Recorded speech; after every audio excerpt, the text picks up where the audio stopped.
Dragon Ball Super Episode 77 officially started the much anticipated Universal Survival Arc. With this, we also got the second intro of the series.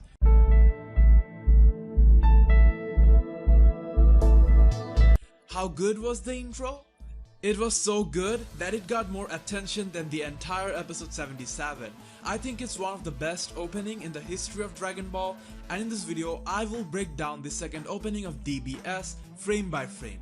Okay, so it starts with Goku fighting this fighter who is wearing something similar to Deathshot's gear, at least from the color combination. And the first shot of the punch symbolizes that this guy is giving Goku a run for his money. Throughout the entire trailer, this guy is very prominent, and so they're hinting that he might be one of those top tier rivals Goku finds from this tournament. Like Hit was the new found from the last tournament, this guy will be pushing Goku to his limits for sure, as we see Goku going Super Saiyan Blue against him. The big red machine did look a bit surprised. Of course, God Ki would be surprising to anyone, but it doesn't look like he is absolutely outmatched. I have a feeling that the fans will love his fighting. He kind of looks like the type who can adapt to different styles easily. I like that he's extremely buff because DBS seriously lacks muscles compared to DBZ. I always prefer big and muscular characters over small and unfit in DBU.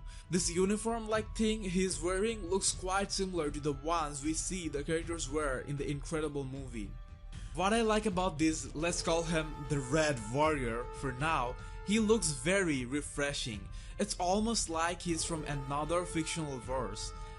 Like Sida's attacks, he uses this one-handed beam to counter Goku's Kamehameha, and from what we see, it looks equally compelling, and perhaps can be used faster than a Kamehameha. This Ki Clash looked badass. I'm hoping to see more attacks like this from him. And this is the beauty of introducing so many new universes. It's going to add a new level to the Dragon Ball style of action. The Red Warrior does look kind of familiar, right? He looks an awful lot like Jakku. Of course, different physical structure, but their eyes, mouth, nose, ears, and even the clothes they are wearing are kind of similar in style. Maybe he's from the universe Jakku originates from? He also has similarity with the ring announcer we saw in the last Universe 6 vs Universe 7 tournament. Maybe they all are from the same universe, except the Red Warrior is obviously of the fighter kind. Given Jakku, who looks like a regular guy, can fight quite decently as you see in Resurrection F, it would surely mean that guy would be insanely powerful. Another thing, in the first Universal Survival Arc trailer, the Clown God got everyone's attention, and besides them was standing a black hooded mystery guy. We could only see his hands with gloves, a little bit of his face, and from that we can find similarities with the Red Warrior. Similar gloves, skin tone, nose and mouth. From this shot, you would say he looks a bit small to be that guy. Interestingly, in the episode 78 preview, they changed some things. He got a larger cloak, his physical structure also seems wider, but they have covered up his hands and mouth that we are using to identify him, maybe because it was getting obvious, but the size now matches better. The real question is why he would be there. It doesn't matter how strong he is, or if he is the lead or whatever the fuck, because in that case, wouldn't every universe have one like him? To be there, he should have a connection with the gods, unless the shot was cut from a different moment where everyone took one lead character like that. This is a big problem with the theory that the Red Warrior is the Man in Black. I'm eager to know how they justify it. Do comment below what you think about this one. Now, about this stage. Primarily when we saw the stage first from the manga scan, many bitches were whining that it looks boring AF. But now, as you can see in the animated version, it looks quite good. It blends very well with what looks very fast-paced and dark action. Besides from what we know till now, at least primarily, we will have team battles instead of one-on-one. Given if all 12 universes fight and there are 120 fighters, this would really be a necessity. The stage, as you see, is not all. As you can see in this shot of Goku versus the Red Warrior, the stadium looks like it's spinning. We see it moving in one scene too, and there's a pole in the middle, and we don't know what the tournament rule of winning would be though.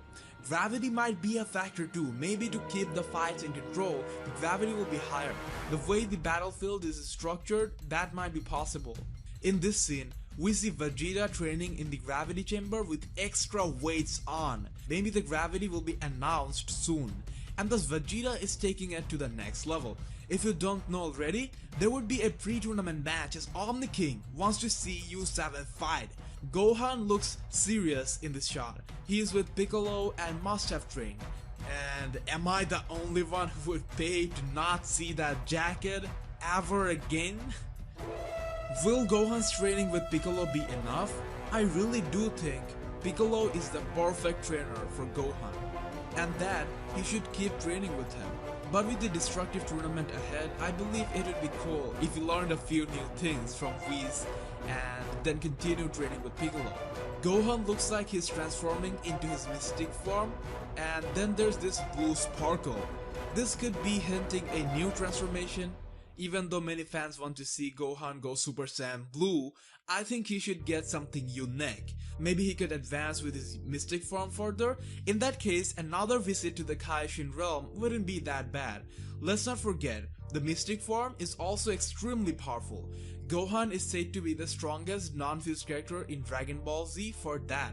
I liked how in the first arc, they gave Trunks a Super Saiyan plus SSB combo instead of giving him the SSB form right away. And we need new forms, not something we have already seen like SSB. I loved all the transitions in this opening. I don't think any other opening ever got so much editing. This shot is funny how potentially all the U7 fighters who could get killed is holding Dragon Balls. JK guys, except for 17, 18 and Boo, others will break bones, I hope. In this shot we see Goku practicing what looks like a new technique. Over the last 2 episodes, Goku learned a lot of new attacks, or I feel he has developed many. Like in his last encounter against Hit at Earth, he was able to mimic Hit's invisible key attacks to some extent, and obviously he figured out how to dodge it. So this type of things, when someone like Goku learns it for once, it's granted that he will develop it and might even end up inventing his new techniques. That is what matters most to me.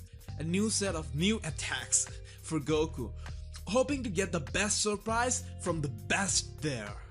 I have talked about this scene before. Omni King's highlighted by blue and red color. The Great Priest is in the middle. This could potentially be highlighting that something is wrong with the future Omni King and that he might be evil. Also, the fact that the Great Priest might have a major role in this arc. In this shot, we got a good look at 8 new gods of destruction. The Elephant Ganesh, god of destruction. Then the android logo, the clown, the female, the fox, the birdish god, and then we have the smallest of them all. But if you know the laws of DBU, he could potentially be the strongest. And if you were thinking who this lizard looking guy is, he is also a god of destruction. But he wasn't highlighted much in the earlier preview releases. Sounds interesting. I have no idea why, but it reminds me of some raw character designs used in the Dead Zone movie. So here's another god selfie, with the dwarf god being the center of attraction. We got some Kaioshins and angels here. On the back end we have the clown's angel. We have a shot of Universe 6 fighters. Hit and Vegeta are the 2 known faces, with 5 other new fighters. So the pink fat fuck seen fighting with Vegeta in the trailer is actually from U6. Another female character, but she doesn't look like the female Broly. We do know there are 2 other fighters on the team for sure, Kabe and Frost. I don't know if they will have Batamo this time, but if they do, it would mean we know all the 10 fighters of the team. And if this girl in this shot is indeed not female Broly, then the popular prediction of her being from U6 and related with Kabe is wrong. The only way that could be possible is if Batamo isn't in the team, or if she came as a spectator of U6. Given the fact each universe is already going to have 10 fighters, I don't think they will go through the burden of taking audiences. Talking about Girl Broly, surprisingly, we see her with another universe fighter. We don't know which universe yet, but the universe of the guy I'm calling the Red Warrior, who has been very prevalent in the tournament. It looks like they are the only universe with a uniform. Really, they got me interested. The characters looks exotic too.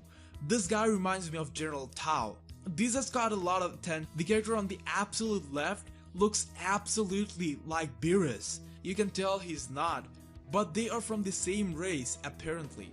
So this could mean that you are not born as a god of destruction, but rather picked by Omni King or maybe even by the angels.